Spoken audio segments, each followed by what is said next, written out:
கோழிகள் ஒரு இடத்துல ஃபைட் பண்ணிட்டு இருக்குங்க, சண்டை போட்டுக்கிட்டு இருக்குங்க. அதில் ஒரு கோழி பலசாலியாக இருக்குங்க, இன்னொரு கோழி ரொம்ப பலவீனமாக இருக்குங்க. இந்த பலசாலியான கோழி இந்த பலவீனமான கோழியை ஒரேடியாக அடித்து கீழே தள்ளி விட்டுருதுங்க. தள்ளி விட்டுட்டு என்ன சொல்லுவது தெரியுமா?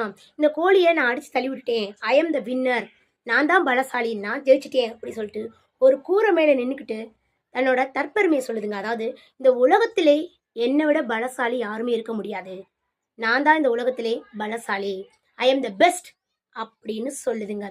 அப்படி சொல்லிக்கிட்டு இருக்கும் போதே அந்த வழியா பறந்து வந்த ஒரு பருந்து இந்த கோழியை பார்த்துருதுங்க. பார்த்த உடனே இந்த கோழியை கவிக்கிட்டு பறந்து போயிருதுங்க.